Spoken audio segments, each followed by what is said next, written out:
பகுதி. முழுக்க முழுக்க விவசாயிகளும் விவசாய தொழிலாளிகளும் நிறைந்த பகுதி இந்த மன்னார் சட்டமன்ற தொகுதி. இந்த பூமியில் வாழ்கின்ற மக்கள் விவசாயத்தை நம்பித்தான் வாழ்ந்து கொண்டிருக்கிறார்கள். இவருடைய வாழ்வாதாரமே விவசாயம்தான்.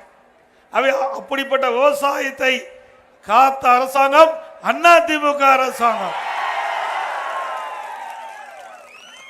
இன்றைக்கு திராவிட முன்னேற்ற கழக ஆட்சி இருக்கின்ற காலகட்டத்தில் இன்றைக்கு ஹைட்ரோ கார்பன் மீத்தேன் போன்ற திட்டங்களுக்கு விவசாயியுடைய பூமிகளை எடுக்க முயற்சி செய்தார்கள். அப்பொழுது திராவிட முன்னேற்ற கழக ஆட்சி திரு ஸ்டாலின் அவர்கள் தொழில்துறை அமைச்சராக இருந்தார். அந்த காலகட்டத்தில் புரிந்துணர்வு ஒப்பந்தம் போட்டாங்க இந்த திட்டத்திற்காக. ஆனால் அனைத்து இந்திய அண்ணா திராவிட முன்னேற்ற கழக அரசு வந்த பிறகு இந்த விவசாய விளைநிலங்கள் ஹைட்ரோ கார்பன் மீத்தேன் ஈத்தேன் போன்ற திட்டங்களுக்கு எடுக்க முயற்சி செய்த போது விவசாயிகளுடைய கோரிக்கை ஏற்று அம்மாவுடைய அரசு பாதுகாக்கப்பட்ட வேளாண் மண்டலத்தை கொண்டு வந்து உங்களுடைய பூமியெல்லாம் காத்த அரசாங்கம் அதிமுக அரசாங்கம். உங்களுடைய பூமிகளை பறிக்க முயற்சி செய்த அரசாங்கம் திமுக அரசாங்கம். ஆக அதிமுக அரசாங்கத்தை பொறுத்த வரைக்கும் எப்பொழுதும் விவசாயிகளுக்காக நன்மை செய்கின்ற அரசாங்கம். இன்றைக்கு விலை மதிக்க முடியாத நிலங்கள், பொன் விளைகின்ற பூமி, அப்படிப்பட்ட பூமியை காத்த அரசாங்கம் அதிமுக அரசாங்கம். இது சாதாரண விஷயம் அல்ல. எந்த காலகட்டத்திலும் இந்த டெல்டா மாவட்டத்தில் இருக்கின்ற விவசாயியுடைய நிலங்களை இனி எந்த ஒரு திட்டத்துக்கும் எடுக்க முடியாது.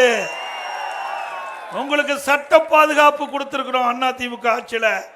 நீங்கள் சிந்தித்து பார்க்க வேண்டும். இது சாதாரண விஷயம் கிடையாது. இந்த பூமியை நம்பித்தான் நீங்க வாழ்ந்துகிட்டு இருக்கிறீங்க. அப்படிப்பட்ட பூமியை காத்த அரசாங்கம் அதிமுக அரசாங்கம். அதோட இன்றைக்கு சுரங்க விரிவாக்கத்திற்காக இந்த பகுதியில் வடச்சேரி அந்த பகுதியிலும் நிலக்கரி சுரங்கம் எடுப்பதற்கு முயற்சி செய்யப்பட்டது. இதே திராவிட முன்னேற்ற கழக அரசு எல்லாம் இப்ப நடந்துட்டு இந்த அரசாங்கத்தில்.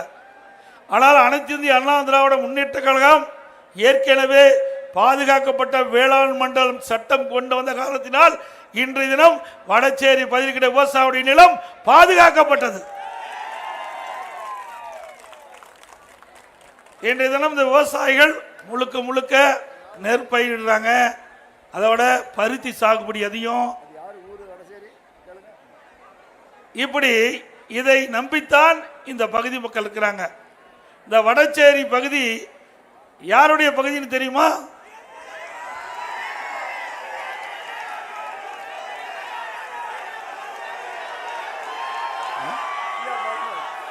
டிஆர் பாலு.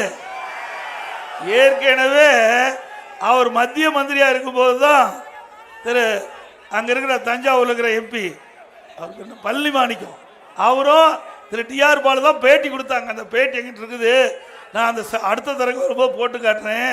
அதில் சொல்றாங்க, இன்னைக்கு மீத்தேனை கொண்டு வந்தது திமுகவும் நாங்களும் அவரே பேட்டி கொடுத்தார். அப்படின்னா உங்களுடைய நிலத்தை பறிக்கிறதுக்கு தானே திட்டத்தை கொண்டு வந்தாங்க. ஆனால் இன்றைக்கு என்ன, அதிமுக அரசு இருக்கிற போது, நான் முதலமைச்சர் இருக்கின்ற பொழுது விவசாயியுடைய கோரிக்கை ஏற்று உங்களுடைய நிலத்தை பாதுகாப்பதற்காக பாதுகாப்பு வேளாண் மண்டலத்தை கொண்டு வந்து பாதுகாத்தோம். அப்படின்னா எந்த அரசாங்கம் நல்ல அரசாங்கம், எந்த அரசாங்கம் விவசாயிகளுக்காக நன்மை செய்கின்ற அரசாங்கம் நீங்களே சீர்தூக்கி பாருங்க. அது மட்டும் இல்ல, இன்றைக்கு அனைத்து இந்திய அண்ணா திராவிட முன்னேற்ற கழக அரசு இருந்த பொழுது 2014 2020 ஆட்சி செய்தோம். அந்த காலகட்டத்தில் விவசாயிகள் தொடக்க வேளாண் வங்கியில் வாங்கிய பயிர்கடன் 2 முறை தள்ளுபடி செஞ்சோம், 2 முறை தள்ளுபடி செஞ்சோம். இன்றைக்கு என்னன்னா, நம்முடைய விவசாயிகள் தங்களுடைய பயிர்களை நடவு செய்வதற்கு வங்கிக்கு போனா பணம் கொடுக்க மறுக்கிறாங்க. அதில் ஏதோ சொல்லி தட்டி கழிக்கிறாங்க. இப்ப சிபில் ஸ்கோர் என்ற ஒரு விதியை கொண்டு வந்து சட்டத்தை கொண்டு வந்து அதை இன்றைக்கு நடைமுறைப்படுத்தி இருக்கிறாங்க. இந்த அரசு தட்டி கேட்க கையிலாகாத திறனையற்ற அரசாக இருக்குது, திறமையற்ற அரசு. இன்றைக்கு எப்படி விவசாயிகள் வந்து சாகுபடி செய்வதற்கு தொடக்க வேளாண்மை கூட்டு சங்கத்தை தான் நம்பி இருக்கிறாங்க. இன்னைக்கு கூட பத்திரிகையில் பார்த்தோம், திராவிட முன்னேற்ற கழகம் ஆட்சிக்கு வந்த பிறகு 53,000 கோடி கடன் கொடுத்துருக்கான்னு. 53,000 கோடியெல்லாம் கடன் கொடுக்கல, வருஷம் கடன் கொடுக்குறோம், திருப்பி வாங்கிக்கிறோம், மறுபடியும் அடுத்த வருஷம் கொடுக்குறோம், திருப்பி வாங்கிக்கிறோம். அப்படிதாங்க. 53,000 கோடி கொடுத்தாங்களா? பொய் தாங்கண்ணே.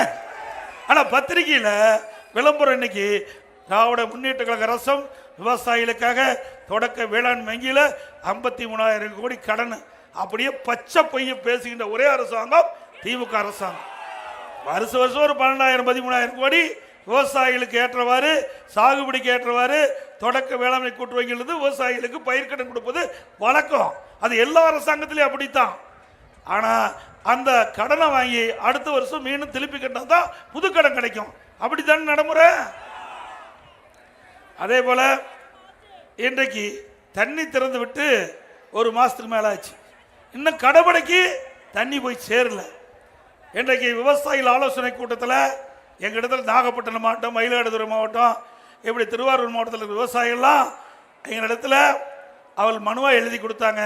தண்ணி திறக்கப்பட்ட ஒரு மாதம் ஆகியும் இன்னும் கடமடை பகுதிக்கு இன்னும் தண்ணி போகல, விவசாய பணிகளை மேற்கொள்ள முடியல அப்படின்னு ஒரு கருத்தை சொல்லியிருக்கிறாங்க. இந்த அரசாங்கம் தூர்வாரதுலையும் ஊழல் செஞ்சிட்டாங்க. முறையாக தூர்வாரி இருந்தால் கடைக்கோட்டையில் இருக்கின்ற விவசாயிகளுக்கும் தடை இல்லாமல் தண்ணி போயிருக்கும். ஆனால் இந்த ஆட்சியில் முறையாக தூர்வாரல. அதிமுக ஆட்சியில்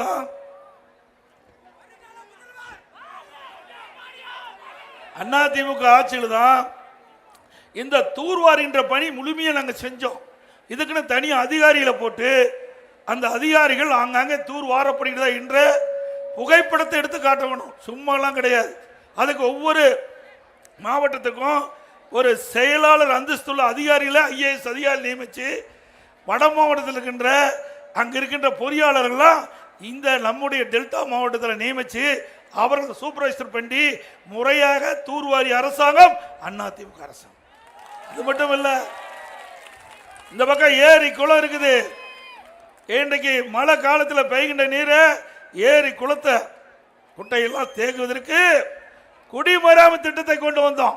குடிமராமத்து திட்டம். அந்த குடிமராமத்து திட்டத்தின் மூலமா ஏரி குளம் குட்டை எல்லாம் தூர்வாரி அந்த தூர்வாரப்பட்ட அந்த வண்டல் மண்ணை விவசாயிகளுக்கு இயற்கை உரமா இலவசமா அவருடைய நிலத்துக்கு பயன்படுத்தினாங்களா. இதனால நல்ல விளைச்சல் கிடைச்சது. ஒரு பக்கம் ஏரி ஆளாச்சு, எடுக்கப்பட்ட வண்டல் மண் விவசாயியுடைய அடி உரமா அந்த நிலத்திற்கு பயன்படுத்திய காரணத்தில் நல்ல விளைச்சல் அதிகமாக கிடைத்தது. இந்த ஆட்சியில் அதையும் நிறுத்திட்டாங்க. ஆக விவசாயிகளுக்கு நன்மை செய்கின்ற அரசு அதிமுக அரசு. அந்த நன்மையும் இந்த அரசு முடக்கியது திமுக அரசாங்கம். சிந்திச்சு பாருங்க, இந்த விவசாயிகளுக்கு என்ன செஞ்சிருக்கிறீங்க. அது மட்டும் இல்ல, இது டெல்டா மாவட்டம். வீர வசனம் பேசினார் திரு ஸ்டாலின். 2 ஆண்டுக்கு முந்தி மேட்டூருக்கு எங்களுடைய மாவட்டம் மேட்டூருக்கு நான் டெல்டாக்காரன், நான் உரிய நேரத்தில் டெல்டாவில் இருக்கிற விவசாயிகளுக்கு குறுவை சாகுபடி செய்வதற்கு தண்ணீரை திறந்து விடன்னு சொல்லி தண்ணி திறந்து விட்டாங்க. நம்முடைய விவசாயிகள்லாம் மகிழ்ச்சியா இருந்தாங்க. ஆகா, டெல்டா மாவட்டத்தில் இருக்கின்ற நம்முடைய இந்த மண்ணில் பிறந்தாரா இல்லையா அது வேற விஷயம். இந்த மண்ணை சேர்ந்த மாவட்டத்தை சேர்ந்தவர் உரிய நேரத்தில் போய் நமக்கு தண்ணி திறந்து விட்டுருக்கிறார். ஆகா, நல்ல சரியான நேரத்தில் சாகுபடி செஞ்சு நல்ல விளைச்சல் கிடைக்கும் என்று அந்த குறுவை சாகுபடி செஞ்சாங்க. இறுதியா விளைகின்ற நேரத்தில் அறுவடை செய்கின்ற நேரத்தில் தண்ணி இல்லாத காஞ்சி போயிட்டு. நீ என்ன இருக்கணும், இன்னைக்கு கர்நாடக அரசு கிட்ட போராடி வாராடி நம்மளுக்கு கிடைக்க வேண்டிய நீரை பெற்று விவசாயிகளுடைய பயிரை காப்பாற்றி இருக்கணும். அந்த திராணி தெம்பு இந்த முதலமைச்சருக்கு இல்லை. சரி, ஒரு பக்கம் அப்படியே இருக்கட்டும். மறுபக்கம் இவர் என்ன 107 அடி தண்ணி இருந்ததையும் அந்த விவசாயிகள் பயிர் காப்பீட்டு திட்டத்தில் ஒன்றும் செய்ய வேண்டியதில்லைன்னு விட்டுட்டார். அதனால பயிர் காப்பீட்டு திட்டத்தில் குறுவை சாகுபடி செய்த விவசாயிகளை சேர்க்கப்படாத காரணத்தினால அவர்கள் தண்ணி இல்லாமல் காய்ந்து பயிர் சேதமாகி பெரும் நஷ்டத்துக்குள்ளாயிட்டாங்க.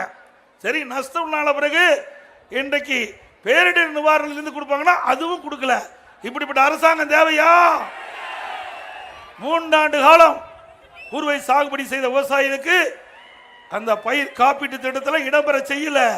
அதிமுக ஆட்சி இருக்கின்ற வரை ஒவ்வொரு ஆண்டும் குறுவை சாகுபடி விவசாயி, சம்பா சாகுபடி விவசாயி, தாளடி செய்கிற விவசாயிகளுக்கு உரிய நேரத்தில் பயிர் காப்பீட்டு திட்டத்தை செஞ்சு விவசாயிகள் பயிர் சேதம் அடைகின்ற பொழுது அவர்களுக்கு காப்பீட்டு திட்டத்தின் மூலமாக அதிக இழப்பீட்டு தொகையை இந்தியாவிலேயே பெற்று தந்த ஒரே அரசாங்கம் அதிமுக அரசு.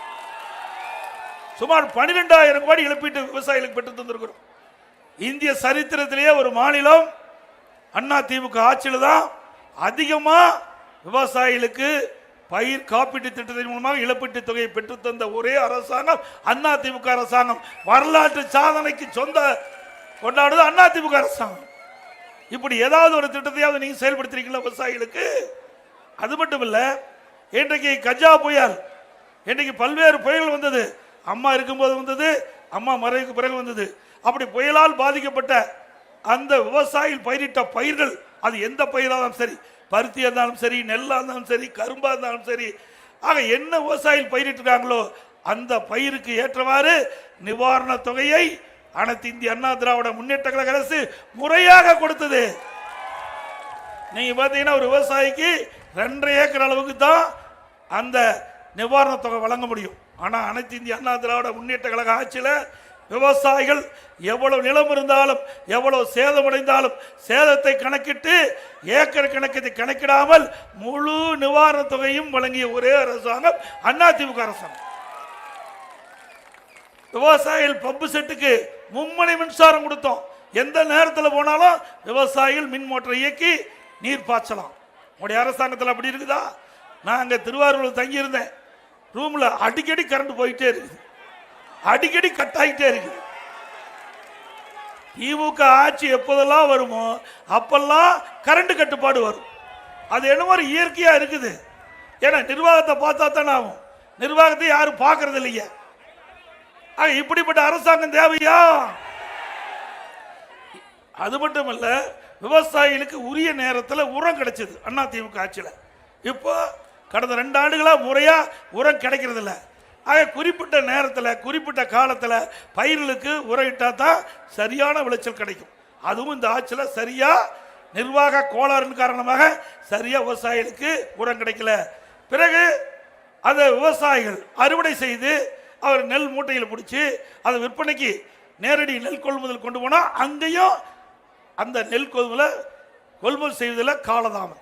இன்றைக்கு கூட பத்திரிகையில் பார்த்தேன், 18,000 விவசாயியுடைய நெல் மூட்டை உற்பத்தி செய்யப்பட்ட நெல் மூட்டைகள் 18,000 நெல் மூட்டைகள் திறந்த வெளியில் அடுக்கியிருக்கிறாங்க.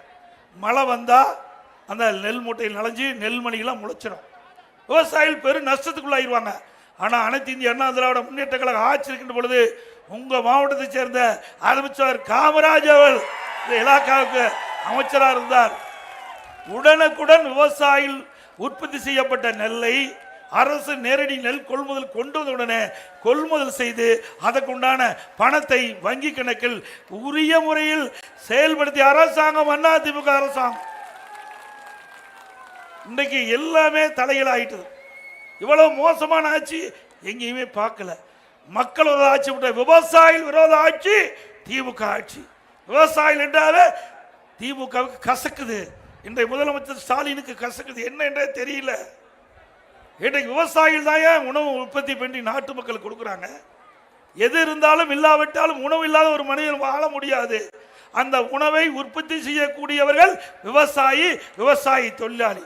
அந்த இருவரும் நலமோடு வளமோடு செழிப்போடு வாழ வேண்டும் என்ற அடிப்படையில் தான் அதிமுக ஆட்சியில் அவ்வப்போது விவசாயிகளுக்கு வருகின்ற பிரச்சனை உடனுக்குடன் தீர்த்து அந்த விவசாயிகளை மகிழ்வித்த அரசாங்கம் அதிமுக அரசாங்கம். விவசாயி தொழிலாளிகள் அவளுக்கு பசு வீடுகளை கட்டி கொடுத்தோம்.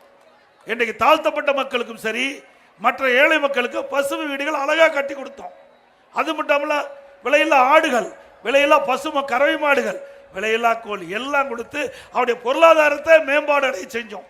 உழவர் பாதுகாப்பு திட்டம் மாண்புமிகு அம்மா இருக்கின்ற பொழுது கொண்டு வந்து அதை நடைமுறைப்படுத்தி அந்த விவசாய தொழிலாளி 1/2 ஏக்கர் கீழே இருக்கிற அத்தனை பேரும் அந்த உழவர் பாதுகாப்பு திட்டத்தில் பயனடைஞ்சாங்க. அது மட்டும் இல்ல, முதியோர் தொகை. நான் முதலமைச்சர் இருந்த காலத்தில் பல இடத்துல நான் சுற்றுப்பயணம் செய்த போது என்னிடத்துல கோரிக்கை வச்சாங்க, அந்த முதியோர்கள் உழைக்கும் திறனற்ற அந்த ஏழை முதியோர்கள் எங்களுக்கு மாதந்தோறும் 1000 ரூபாய் முதியோர் உதவித்தொகை வழங்க வேண்டும் என்று கேட்டாங்க. அடிப்படையில் ஒரே 110 விதியின் கீழே சட்டமன்றத்தில் அறிவித்து 5 லட்சம் பேருக்கு முதியோர்களுக்கு உதவித்தொகை வழங்கப்படும் என்று அறிவிப்பு கொடுத்து 85% முதியோர்களுக்கு கொடுத்த அரசாங்கம் அதிமுக அரசாங்கம். இப்படி ஏராளமான திட்டங்களை அதிமுக ஆட்சியில் கொண்டு வந்து நிறைவேற்றிருக்கிறோம். அது மட்டும் இல்லை, ஏப்பா அது எங்க படம் படம் இன்றைக்கு ஸ்டாலின் திமுக அமைச்சர்லாம் பிஜேபி, இன்றைக்கு ஸ்டாலினும் திமுக கூட்டணியில் அங்கம் வைக்கின்ற கட்சிகள்லாம் எடப்பாடி பழனிசாமி உடனே திடுக்குப்புன்னு போய் பாரதிய ஜனதாவோட கூட்டணி வச்சுட்டார். யார் பேசுறா? முதலமைச்சர் சொல்றார், கூட்டணி கட்சி தலைவர் சொல்றாங்க. நாங்க யாருடன் கூட்டணி வச்சா நீங்க எங்க பதறீங்க, நீங்க எங்க கவலைப்படுறீங்க? கிராமத்தில் சொல்லுவாங்க, ஆடு நனையுதுன்னா ஓனாய் அழுதுதான். அப்படி நாங்க யாரோட வேணாலும் கூட்டணி வைப்போம், அது எங்களுடைய விருப்பம்.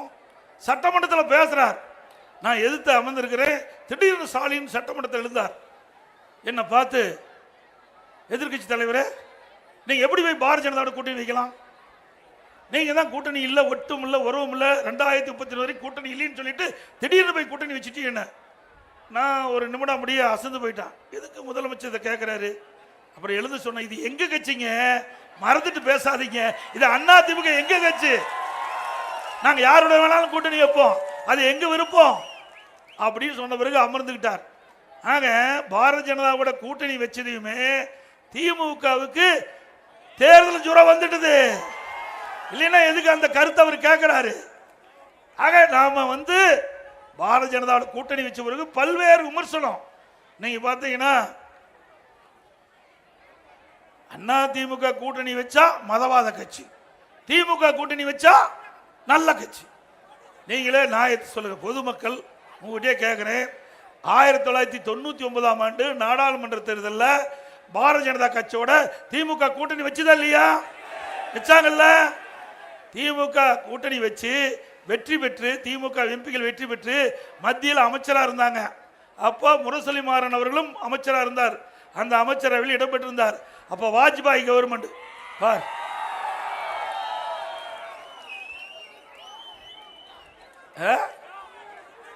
ஒருத்தர் மைக்கு சரி பண்றாரு, இதுல எல்லாமே இறந்து போயிட்டாங்க, அது வேற விஷயம்.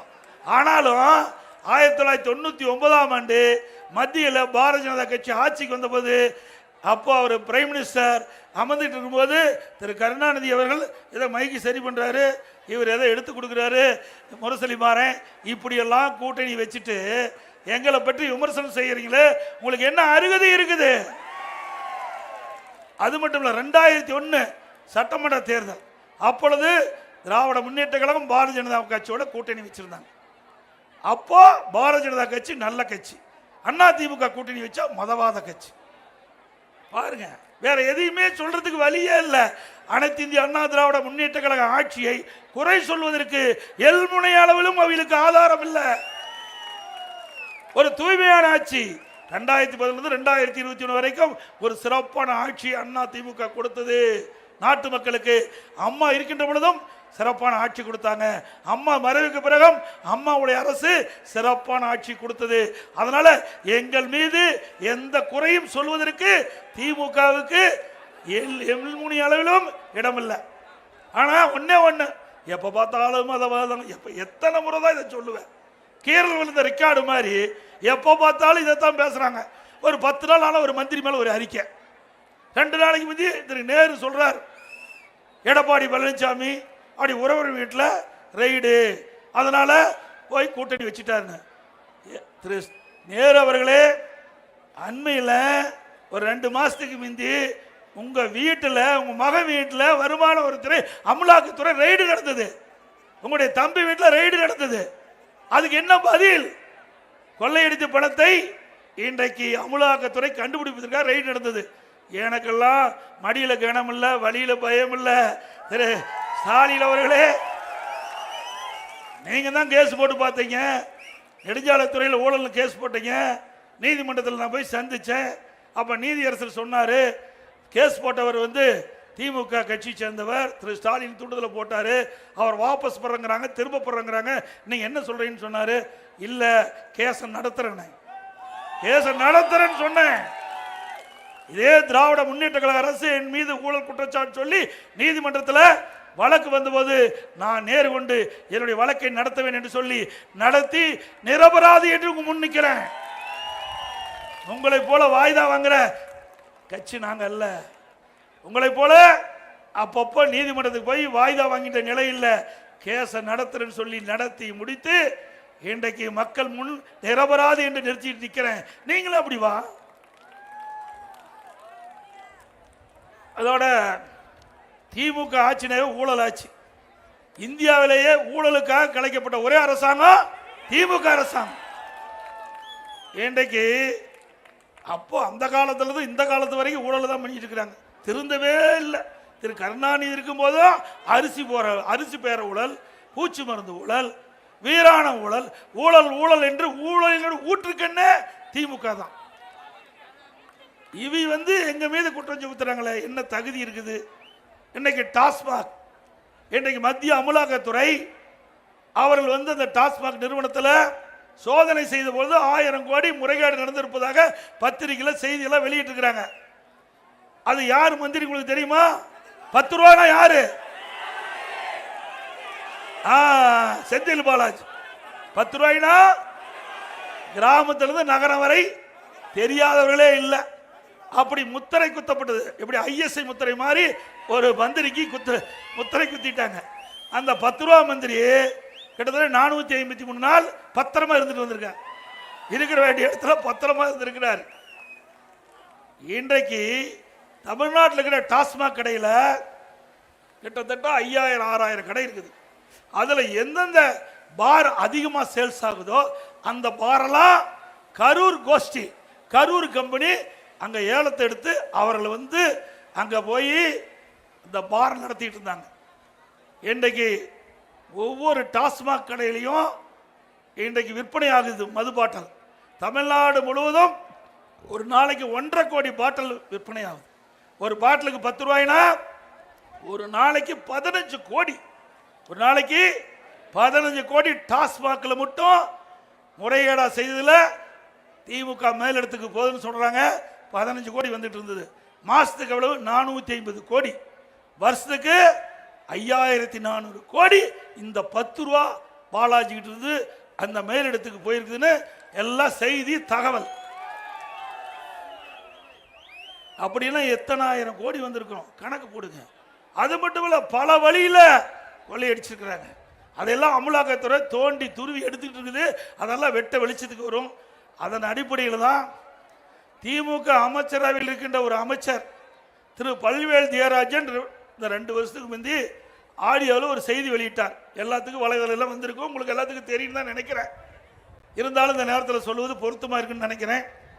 அவர் குறிப்பிடுகிறார், திரு சபரீசன் அவர்களும் திரு உதயநிதி அவர்களும் 30,000 கோடியை கையில் வைத்துக் கொண்டு என்ன செய்வது என்று திணறிக் கொண்டிருப்பதாக அவர் செய்தி வெளியிட்டிருக்கார். இதுவரைக்கும் பதிலே இல்லை. இவ்வளவு கொள்ளையடிச்சா அந்த கொள்ளையடித்த பணமெல்லாம் இருக்குது என்று அந்த திமுக அமைச்சரவையில் அமைச்சரே சொல்லிட்டாருன்னா அது உண்மைதானே? உண்மைதானே? இதுவரைக்கும் முதலமைச்சர் மறுக்கவே இல்லையே. ஆக இப்படி மக்களுடைய பணத்தை கொள்ளையடித்து இன்றைக்கு அவர்கள் என்னென்னமோ பேசிட்டு இருக்கிறாங்க. தேர்தல் வரட்டும், நாங்க பார்த்துக்கிறோம். பார்த்துக்க, நாட்டு மக்கள் தெளிவா இருக்கிறாங்க.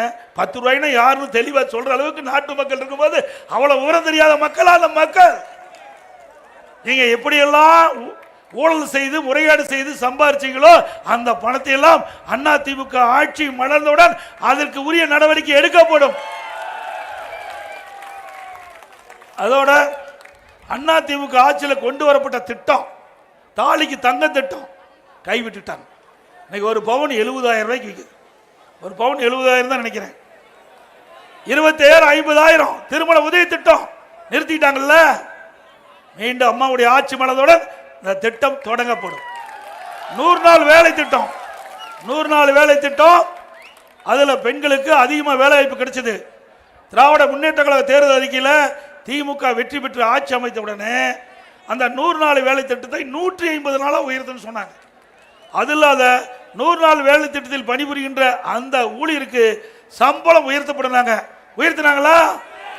இப்ப 100 நாள் வேலை திட்டம் குறைஞ்சி 50 நாள் வேலை திட்டம் ஆகி போச்சு. இது அந்த ஆட்சியுடைய லட்சணம். அந்த ஏழை மக்கள் இன்றைக்கு பாதிக்கப்பட்டிருக்கிறாங்க. அது ஒரு பகரம் தான். அவர்கள் அந்த வேலை செய்த நாட்களுக்கு பணம் முழுமையா கிடைக்கல அந்த மக்களுக்கு. நாங்க போய் டெல்லிக்கு போய் மத்திய அமைச்சரை சந்திச்சு இது ஏன் நிறுத்தி வச்சிருக்கிறீங்கன்னு கேட்டா அதுல அதிகமான முறைகேடு நடந்திருக்குது, அதனால நான் நிறுத்தி வச்சிருக்கிறோம். நாங்க கேட்கிற கணக்கு முழுமையா கொடுக்கல, அதனால் 100 நாள் வேலை திட்டத்தில் பணிபுரிந்த ஊழியர்களுக்கு முழுமையான சம்பளம் வழங்க முடியாமல் இருக்கிறோம். உரிய முறையில் அந்த கணக்கை கொடுத்தா அங்க நிதி விடுவிக்குன்னு சொன்ன உடனே நாங்க கேட்டுக்கிட்டோம். அதெல்லாம் ஏழை மக்கள், நீங்க அரசாங்கத்தை என்ன வேணாலும் செய்யுங்க, ஆனா ஏழை மக்கள் தினந்தோறும் வேலை செஞ்சு அவர்கள் அந்த பணத்தை எதிர்நோக்கி இருக்கிறாங்க. உடனே தமிழ்நாட்டுக்கு அந்த 100 நாள் வேலை திட்டத்தில் பணிபுரிந்த தொழிலாளிக்கு உடனடியாக அவருடைய ஊதியம் கிடைக்க நீங்க நிதி ஒதுக்கீடு செய்ய வேண்டும் என்று கேட்டுக்கொண்டிருக்க 2999 கோடி அவர்களுக்கு நிதி ஒதுக்கீடு செஞ்சாங்க. அதையும் கேட்டு பெற முடியாத ஒரு அரசாங்கம் திறமையற்ற அரசாங்கம் திரு ஸ்டாலின் அரசாங்கம். எப்போ பார்த்தாலும் 39 பேர் தமிழ்நாட்டில் நாடாளுமன்ற திமுக கூட்டணி வெற்றி பெற்று சொன்னீங்க. என்ன பண்ணிட்டு இருக்கிறாங்க? பெஞ்ச தேய்ச்சிட்டு இருக்கிறாங்க. என்ன தமிழ்நாட்டுக்கு நீங்க செஞ்சீங்க? எதுவுமே இல்லை, ஒண்ணுமே இல்லை. இன்னைக்கு மேகதாதுல அணை கட்டுறங்கிறான். இன்னைக்கு கர்நாடகாவில் காங்கிரஸ் ஆட்சி, தமிழ்நாட்டில் திமுக ஆட்சி, இந்தியா கூட்டணியில் 2 அங்கம் வைக்குது. இது அருமையான நேரம். நீங்க அங்க இருக்கிற கர்நாடக அரசு பேச்சுவார்த்தை நடத்தி இன்னைக்கு காங்கிரஸ் கட்சியுடைய தலைவர்கள் இருக்காங்க, திரு ராகுல் காந்தி, திருமதி சோனியா காந்தி இருக்கிறாங்க, அவர்கிட்ட எடுத்து சொல்லி இன்றைக்கு இந்தியா கூட்டணியில் காங்கிரஸும் இருக்குது, திமுக இருக்கின்றது.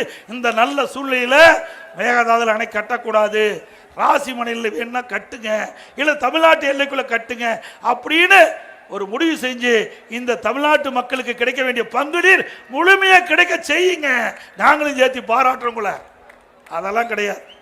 எப்போ பார்த்தாலும் இன்னைக்கு கூட பத்திரிகையில் வந்திருக்குது, மேகதாது அணை கட்டுவதற்கு மத்திய அரசு அனுமதி கொடுத்தா கட்டுவோம் என்று விரிவான திட்ட அறிக்கை கருட அரசு விரிவான திட்ட அறிக்கை தயாரித்து அணை கட்டுவதற்கு இன்றைக்கு மத்திய அரசு அனுமதி கேட்டிருக்கோம் என்று இன்றைக்கு பத்திரிகை செய்தி காலையில் பத்திரிகை பார்க்கும்போது இதற்கு ஏன் நடவடிக்கை எடுக்கல? இன்றைய முதலமைச்சரும் சரி நீர்வளத்துறை அமைச்சரும் இதற்கு இன்னும் வாயே திறக்கல. அங்க மேகதாதுல அணை கட்டிட்டா டெல்டா மாவட்டம் பாலைவனம் ஆயிரும். ஏற்கனவே வருமானம் இல்லாத இருக்கிறோம். இந்த அரசாங்கம் வந்த பிறகு விவசாயிகளுக்கு கிடைக்க நிவாரணம் கிடைக்கல, அவளுக்கு தகுந்த விலையும் கிடைக்காத ஒரு சூழ்நிலை இருக்கின்ற இந்த காலகட்டத்தில் மேகதாது அந்த பகுதியில் ஒரு அணை கட்டப்பட்டு விட்டா நம்முடைய டெல்டா மாவட்டத்துக்கு வருகின்ற தண்ணீர் முழுவதும் நின்று போயிடும். இன்றைக்கு நல்ல சூழ்நிலை. இந்தியா கூட்டணி எப்போ பார்த்தாலும் முதலமைச்சர் சொல்றீங்களே, ஏன் அந்த இந்தியா கூட்டணியில் நீங்க தானே அங்கம் வைக்கிறீங்க? உங்ககிட்ட தான் 39 நாடாளுமன்றம் இருக்கிறாங்க. நீங்க பேசி நீண்ட காலமாக இருக்கிற பிரச்சனைக்கு தீர்வு காணுங்க. அதெல்லாம் கிடையாது. குடும்பத்துக்கு யாராவது மந்திரி கொடுக்குறா உடனே ஓடி போயிடுவாங்க. திரு கருணாநிதி இருக்கும்போது அப்படித்தான், திரு ஸ்டாலின் இருக்கும்போது அப்படித்தான். குடும்ப உறுப்பினர்கள் மத்தியில் ஆட்சி அதிகாரத்துக்கு வர வேணும், அதுதான் அவருடைய எண்ணம். அவருடைய தமிழ்நாட்டு மக்களுடைய பிரச்சனை, தமிழ்நாட்டு விவசாயியுடைய பிரச்சனை, அதையெல்லாம் கண்டுகொள்ளாத ஒரே அரசாங்கம் திராவிட முன்னேற்ற கழக அரசாங்கம் என்பதை இந்த நேரத்தில் நினைவு கூர்ந்து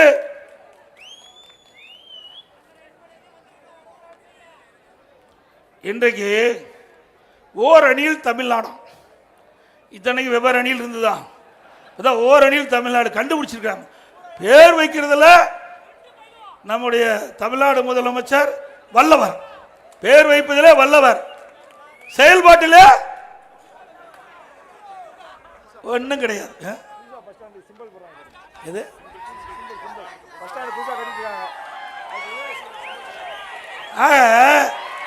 ஓரணியில் தமிழ்நாடு இப்படி மக்களை ஏமாற்றுவதற்காக ஒவ்வொரு பேரை வைப்பாரு, அதோட முடிஞ்சு போச்சு.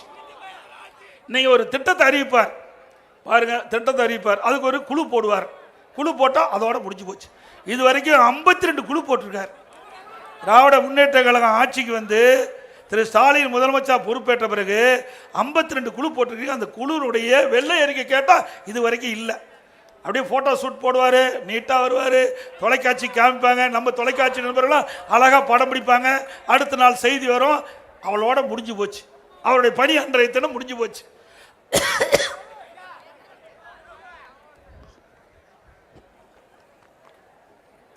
இப்படி வீடு வீடா கதவை தட்டி திமுகவில் உறுப்பினர் சேர்த்துக்குங்க அப்படின்னு மன்றாடிட்டு இருக்கிறாங்க.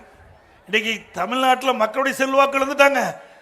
அவருடைய கட்சியினுடைய செல்வாக்கு இழந்த காரணத்தினால எந்த கட்சியாவது இந்தியாவில் வீடு வீடா போய் கதவை தட்டி அந்த கட்சிக்கு உறுப்பினர் சேர்த்த வரலாறு உண்டுங்களா? அந்த அளவுக்கு மோசமா போச்சு. திரு ஸ்டாலின் திமுக தலைவரானதையும் உதயநிதி ஸ்டாலின் தமிழ்நாடு துணை முதலமைச்சரானதையும் அவன் கட்சிக்காரனே அவளை விரும்பல. அப்பதானே போய் வீடு வீடா போறீங்க. நீங்க எல்லா கட்சியிலும் என்ன பண்ணுவாங்க? மக்கள் விருப்பப்பட்ட கட்சியில் போய் உறுப்பினர் சேருவாங்க, அதுதான் வழக்கம். ஆனால் திமுகவில் உறுப்பினரே இல்லாத ஒரு சூழ்நிலை ஏற்பட்டு விட அச்சத்தின் அடிப்படையில் வீடு வீடா போய் கதவை தட்டி கெஞ்சி கூத்தாடி உறுப்பினர் சேர்க்கின்ற நிலை வந்திருக்குது. அதில் ஓடிபி அதில் அவங்க ஓடிபி வந்துட்டு தான் கேட்குறாங்க. அவங்க தெரியாதே உறுப்பினர் சேர்க்குறாங்க. இன்னைக்கு உயர்நீதிமன்றம் அதுக்கு தடையான கொடுத்துருக்குது. மதுரை உயர்நீதிமன்றத்தில் தடையான கொடுத்துருக்குது. மக்களை ஏமாற்றி அவர்கள் உறுப்பினரை சேர்த்து அவளை வலுக்கட்டாயமாக உறுப்பினர் சேர்க்கின்ற நிலை இன்றைக்கு திமுக வந்திருக்குது. சில இடத்துல 100 நாள் வேலை திட்டத்தில் பணிபுரிகின்ற ஊழியர்கிட்ட போய் நீங்கள் 100 நாள் வேலை திட்டத்தில் தொடர்ந்து அந்த பணியில் இருக்க வேணும்னா அந்த திமுக உறுப்பினர்கள் சேர வேண்டும். அதே மாதிரி முதியோர் தைத்தகர் அப்படி அவகிட்ட போய் நீங்கள் தொடர்ந்து உறுப்பினர் இருக்கணும்னா வயசானவங்கிட்ட போய் அவகிட்டையும் உறுப்பினர் சேர்த்துருக்குறாங்க. அது 1000 ரூபா உரிமை தொகை கொடுக்குறாங்க. அவர்கிட்ட போய் நீங்கள் அந்த உரிமை தொகை தொடர்ந்து உங்களுக்கு கிடைக்க வேணும்னா திமுக உறுப்பினர் சேர்க்க வேணும். ஓரணியில் தமிழ்நாடு என்று சொல்லிட்டு கையெழுத்து வாங்கின்ற ஒரு படு மோசமான ஒரே கட்சி தமிழ்நாட்டில் திமுக கட்சி தான். இன்னொருத்தர் சொல்றார், இந்த கூட்டணியில் அங்க வைக்கிற விடுதலை சிறுத்தை கட்சி சொல்றார். அவர் உதாரணத்தை இன்னைக்கு பத்திரிகையில் பார்த்தேன். எடப்பாடி பழனிசாமி அடுத்த வருஷம் வருகின்ற தேர்தலுக்கு இப்பவே படிக்க ஆரம்பிச்சிட்டாருங்கிறார். அதுக்கு மேல சொல்றாரு, நாங்கெல்லாம் அன்னைக்கே படிச்சு அன்னைக்கே பரீட்சை எழுதுவோம்னு சொன்னார். அப்படியே பையன் எழுதுறாங்க. ஒரு டிகிரி படிக்கணும்னா 3 ஆண்டு ஆகும். அந்த டிகிரி படிக்கிற பையன், அந்த பட்டப்படி படிக்கிற பையன் குறிப்பிட்ட நாள் கல்லூரிக்கு போனா தான் எலிஜிபிள் பரீட்சை எழுதுறதுக்கு.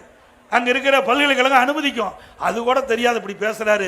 தயவு செய்து திரு விடுதலை சிறுத்தை கட்சியோட தலைவர் அவர்களே, மாணவர்களை நீங்க இணைக்காதீங்க. நீங்க வேற ஏதாவது உதாரணம் சொல்லுங்க, நான் வேண்டாங்களே. ஏதாவது அன்னைக்கு படிச்சுட்டு போய் பரீட்சை எழுத முடியுமா? அப்புறம் எதுக்கு வாத்தியார் திறந்தன்னு அவருக்கு சொல்லி கொடுத்துட்டு இருக்காங்க. வேணுமெனே திட்டமிட்டு மாணவர்களையும் தவறான பாதைக்கு அழைத்து செல்லாதீர்கள். அவர் தினந்தோறும் படிச்சுட்டு இருக்கிறாங்க. தினந்தோறும் படிச்சாதான் கடைசியில் முழு பரீட்சை வருகின்ற பொழுது முழுமையான தேர்வு எழுதி அதிக மதிப்பெண் பெற்று வெற்றி பெறுவாங்க. அதுபோல் அனைத்து இந்திய அண்ணா திராவிட முன்னேற்ற கழகம் தமிழ்நாட்டில் இருக்கின்ற 234 தொகுதியிலும்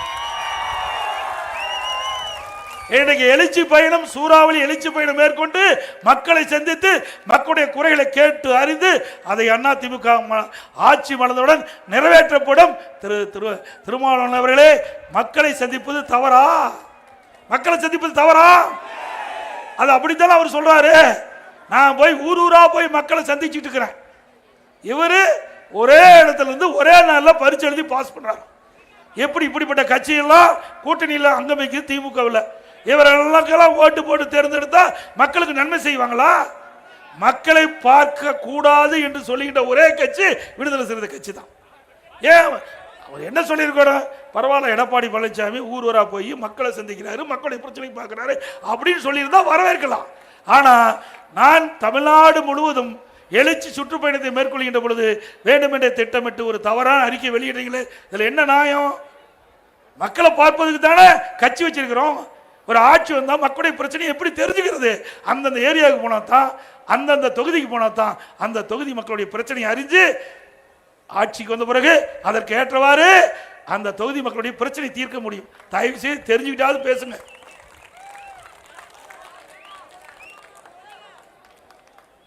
இன்றைக்கு எங்க பார்த்தாலும் போதைப் பொருள் இல்லாத இடத்திலே கிடையாது. இன்றைக்கு தமிழகம் போதைப் பொருள் நிறைந்த மாநிலமா இன்றைக்கு காட்சி அளிச்சுட்டு இருக்குது. இன்றைக்கு மாணவர்கள், இளைஞர்கள், பொதுமக்கள் கஞ்சாவுக்கு அடிமையாகி இன்றைக்கு மிகப்பெரிய கொடுமை தமிழகத்தில் நடந்துட்டு இருக்குது. இந்த கஞ்சா போதை ஆசாமி தான் கொலை, கொள்ளை, திருட்டு, வழிப்பறிவு, பாலியல் கொடுமை எல்லாத்துக்கும் காரணம் இந்த கஞ்சா. அதை தடுத்து நிறுத்த வேண்டும் என்று 3 ஆண்டுக்கு முன்பே முதலமைச்சர் கோரிக்கை வச்ச, சட்டமன்றத்தில் பேசினேன், அறிக்கை வேலை வெளியிட்டேன், தொலைக்காட்சி வாயிலாக பேட்டி கொடுத்தேன். இந்த அரசாங்கம் கண்டுகொள்ளவே இல்லை. இன்றைக்கு எங்க பார்த்தாலும் போதை ஆசாமியால் சட்ட ஒழுங்கு தமிழகத்தில் சீரழிந்து கிடக்குது. இன்றைக்கு 10 நாளைக்கு முந்தி பாருங்க, ஒரு 10 வயது மதிக்க தந்த ஒரு பெண் திருவள்ளூர் மாவட்டம் கும்மிடிப்பூண்டில் ஒரு சாலையில் நடந்துட்டு போறாங்க. பின்னாண்ட ஒருத்தன் போனோம் அப்படியே அலாக்கா தூக்கிட்டு போயிடறான். எவ்வளவு கொடுமை! இது வரைக்கும் அந்த குற்றவாளி கண்டுபிடிக்க முடியல. அதோட 2 நாளைக்கு முந்தி மற்றொரு சிறுமிய ஒரு மாணவன் அவனும் தூக்கிட்டு போயிட்டான். அது மட்டும் இல்லை, இன்றைக்கு பள்ளிக்கூடத்துக்கு நம்ம குழந்தைகளை பெண் குழந்தைகளை அனுப்புதே பல பெற்றோர்கள் அச்சமாக இருக்குது. அந்த வேலையை பயணம் மேயிற மாதிரி நம்ம சிறுமிகள், நம்ம குழந்தைகள்லாம் பள்ளிக்கு அனுப்புகிறோம். சில ஆசிரியர் செய்கிறத எல்லா ஆசிரியரும் கிடையாது. இன்றைக்கி ஆசிரியர்லாம் நல்லா பாடம் சொல்லி கொடுத்ததுனால தான் நான் உங்களுக்கு முன்னாடி நான் பார்த்துக்கிட்டு இருக்கிறேன். நிறைய பேர் பட்டப்படி படித்து பல பேர் வேலைக்கு போயிருக்காங்க, நல்ல ஆசிரியர் இருக்கிறாங்க. ஆனால் அதில் ஒரு சில ஆசிரியர்கள் தவறாக பாலியல் சீண்டல் நம்முடைய குழந்தைகளை செய்வதனால போக்சோ சட்டத்தில் கைது ஆகிட்டே இருக்கிறாங்க. இப்படிப்பட்ட நிலைமை தமிழ்நாட்டில் இருக்குது. அது மட்டும் இல்லை, அந்த கஞ்சா போதைக்கு அடிமையானவே பாட்டி விட்டு வைக்கிறதில்ல. சிறுமி முதல் பாட்டி வரை பாலியல் சீண்டல் இல்லாத நாளே இல்லை.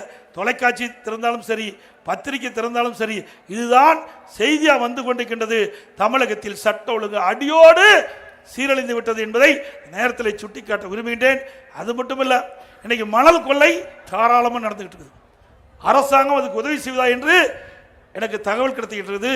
அரசாங்கமே அரசு அதிகாரிகள், சம்பந்தப்பட்ட அதிகாரிகள் துணை இல்லாமல் இன்றைக்கு மணல் முறைகேடு நடக்காது. கரூரில் வாங்கல் என்ற இடத்துல ஒரு 4 நாளைக்கு முந்தி மணல் மாபியாக்கள் மணல் அள்ளிட்டு இருக்கிறாங்க. 5 ரீச்சல் அள்ளுறாங்க. ஒரு நாளைக்கு 1500 லோடு மணல் முறைகேடாக திருட்டுத்தனமாக அள்ளிட்டு இருக்கிறாங்க. அதை ஒருவர் தட்டி கேட்கிறார். தட்டி கேட்ட உடனே அவரை வெட்டி அதே இடத்துல கொள்றாங்க. அதை தடுக்க போன ஒரு தம்பிக்கு அவருக்கு வெட்டுக்காயம் பெற்று இன்றைக்கி மருத்துவமனையில் இன்றைக்கு சீரியஸாக சிகிச்சை பெற்று வர்றார். அவருடைய தாயார் தடுக்க போகிறாங்க, அவருக்கும் அடிபட்டு மருத்துவமனை சிகிச்சை பெறுறாங்க. ஆனால் இந்த அரசாங்கம் முறையாக நடவடிக்கை எடுக்கலை. இன்றைக்கு மணல் மாபியாக்களுக்கு அங்கே இருக்கின்ற அதிகாரிகள் துணை போயிருக்கிறாங்க. அனைத்து இந்திய அண்ணா திராவிட முன்னேற்ற கழக ஆட்சி அமைந்தவுடன் இதற்கு உடந்தையாக இருந்த அரசு அதிகாரிகள் அத்தனை பேருக்கும் தகுந்த நடவடிக்கை எடுக்கப்படும். நான் ஒரு விவசாயி இருந்த நேரத்தில் அந்த நிலத்தடி நீர் மணல் அதிகமாக இருந்தால் நிலத்தடி நீர் நன்றாக இருக்கும். அதனால நான் முதலமைச்சராக வந்தவுடன் 2017ஆம் ஆண்டு மணல் அள்ளுவதை தடை செஞ்சேன். இன்றைக்கு நதியில் இருக்கிற மணல் அள்ளக்கூடாது, ஆற்று மணல் அள்ளக்கூடாது, தடை போட்டேன். அதற்கு பதிலாக கட்டடத்திற்கு எம்சாண்டை பயன்படுத்துங்க அப்படின்னு கொண்டு வந்து நடைமுறைப்படுத்தினேன். ஆனால் திராவிட முன்னேற்ற கழக ஆட்சி வந்த பிறகு இன்றைக்கு திருட்டுத்தனமாக ஆங்காங்கே மணல் அள்ளப்பட்டு வருகிறது. எங்கெல்லாம் மணல் கொள்ளை நடக்குது என்பதை நாங்களும் கவனித்துக் கொண்டுதான் இருக்கின்றோம். அனைத்து இந்திய அண்ணா திராவிட முன்னேற்ற கழக ஆட்சி மனதுடன் எங்கெங்கெல்லாம் முறைகேடாக மணல் அள்ளப்பட்டதோ அங்கு இருக்கின்ற அதிகாரிகள் மீது உரிய நடவடிக்கை சட்ட ரீதியாக எடுக்கப்படும். அதோட இப்ப பாத்தீங்கன்னா உங்களுடன் ஸ்டாலின் வீடு வீடா இந்த நோட்டீஸ் கொண்டு வர போறாங்க. வீடு வீடா இதை எடுத்துக்கிட்டு வர போறாங்க. இப்ப உங்களுடன் ஸ்டாலின், இது வரைக்கும் யாருடன் இருந்தாலும் தெரியல. ஸ்டாலின் இப்பதான் உங்களுடன் ஸ்டாலின் இணைஞ்சிருக்காரு. இப்போ இதுல 46 கோரிக்கை, உங்களுக்கு ஏதாவது 46 பிரச்சனை இருந்தா இதுல அடிச்சு கொடுத்துருக்காங்க. 46 பிரச்சனைகள் உங்களுக்கு ஏதாவது இருந்தால் அங்க வீட்டுக்கு இந்த அதிகாரிகள் வீடு வீடா வந்து கதவை தட்டி உங்களுக்கு என்ன பிரச்சனை கேட்டு உங்களுடைய கோரிக்கை நிறைவேற்றுவாரா 45 நாள்ல. அப்படின்னா இந்த 4 வருஷமா மக்களுக்கு பிரச்சனை இருக்குது என்று இந்த அரசாங்கத்துக்கு தெரியுமில்ல? தெரியுங்காட்டி தானே இந்த விளம்பரத்தால் கொடுக்குறீங்க. 4 ஆண்டு காலமா என்ன பார்த்தீங்க? அரசாங்கத்தில் எதுவுமே கவனிக்கலையே. 4 ஆண்டு காலம் முடிஞ்சு போச்சு, இன்னும் 8 மாசம் தான் இருக்குது. 50 மாசம் முடிஞ்சு போச்சு, இன்னும் 8 மாசம் தான் தேர்தல் இருக்குது. இப்போ இந்த மக்கள்கிட்ட அவர்கிட்ட மனு வாங்கி நீ என்ன வந்து தீர்த்து வைக்க போறீங்க? வேணுமென்னே திட்டமிட்டு மக்களை ஏமாற்றுகின்ற நாடகம். மக்களை ஏமாந்து விட வேண்டாங்க. அது மட்டும் இல்லை, ஏற்கனவே இங்கே சொன்னாங்க, நாங்கள் அதிமுக ஆட்சி இருக்கும்போது திரு ஸ்டாலின் எதிர்க்கட்சி தலைவராக இருந்தார். அப்போ ஊர் ஊராக போனார். நம்ம மக்களும் ஆகா திரு ஸ்டாலின் நம்ம ஊருக்கு வந்துட்டார், நம்ம மக்கள் நம்முடைய பிரச்சனைலாம் தீர்ந்து போயிருன்ட்டு அவர்களும் மிக மகிழ்ச்சியோடு இருந்தாங்க. அப்போ ஒரு திட்டில் திரு ஸ்டாலின் பாயை விரித்து அதில் அமர்ந்துக்கிட்டார். முன்னாடி இருக்கிற பெட்ஷீட்டில் மக்கள்லாம் அமர வச்சு உங்களுக்கு என்ன குறை இருந்தாலும் அந்த குறையை மனுவாக எழுதி நான் கொண்டு வந்த பெட்டியில் போடுங்க, அந்த பெட்டியை பூட்டி சீல் வச்சு நான் பத்திரமா வீட்டுக்கு எடுத்துகிட்டு போய் திமுக ஆட்சிக்கு வந்த பிறகு சீலை ஒட்டிச்சு பெட்டியை திறந்து மனுவை எடுத்து படித்து பார்த்து தீர்வான்னு சொன்னார். அப்புறம் எதுக்கு இது? ஏற்கனவே மனு கொடுத்தாச்சு இல்லை, மக்களுடைய பிரச்சனை எழுதினாலும் மனு கொடுத்தாங்க. அப்புறம் எதுக்கு மறுபடியும் இந்த மனு அடிக்கிறீங்க? ஆக ஒரு படத்தில் வருது, ஒருவருக்கு ஆசையை தூண்டினா என்னப்பா இருக்குது, ஒருவரை ஏமாற்றணும்னா ஆசையை தூண்டணுமா, சதுரங்க வேட்டையில் வந்திருக்குது. அப்படி மக்களுடைய ஆசையை தூண்டி அடுத்த ஆண்டு வருகின்ற சட்டமன்ற தேர்தலில் உங்களை வாக்குகளை பெறுவதற்காக தந்திரமா திரு ஸ்டாலின் இந்த வேலையை துவங்கியிருக்கிறாரு. உஷாரா இருங்க, எச்சரிக்கையா இருங்க. ஒரு முறை ஏமாத்திட்டீங்க, அதனால எவ்வளவு துன்பங்கள் இந்த 4 ஆண்டுல நம்ம அனுபவித்துக் கொண்டிருப்போம் என்பதை நீங்கள் எண்ணி பார்க்க வேண்டும் என்ற இந்த நேரத்தில் தெரிவித்து, மீண்டும் அதிமுக ஆட்சி மலர வேண்டும், அதுக்கு உங்களுடைய மகத்தான ஆதரவை தர வேண்டும். இன்றைக்கு மன்னார்குடியில் நிறைய திட்டங்களை நாங்கள் நிறைவேற்றியிருக்கிறோம்.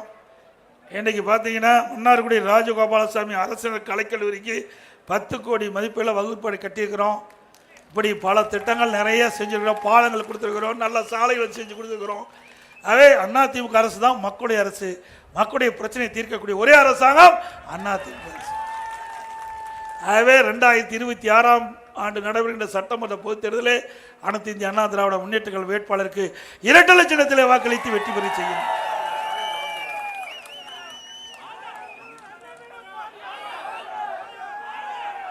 மக்களை காப்போம், தமிழகத்தை மீட்போம். தமிழகத்தை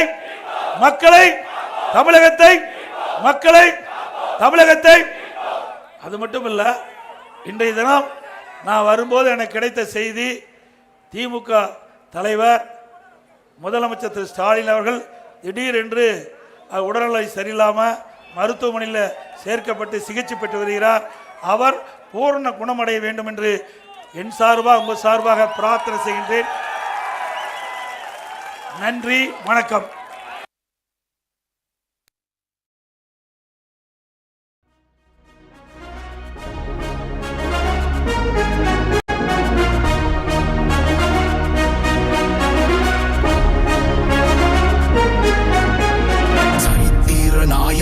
சாமானிய நாயகன், தமிழக தாய மீட்க உறுதி கொண்ட ஒரு மகன். அடித்தட்ட பார்த்தவன், அரியணையும் பார்த்தவன், புரட்சி தலைவி வழி புலியனவே நடந்தவன். ஏழபாடு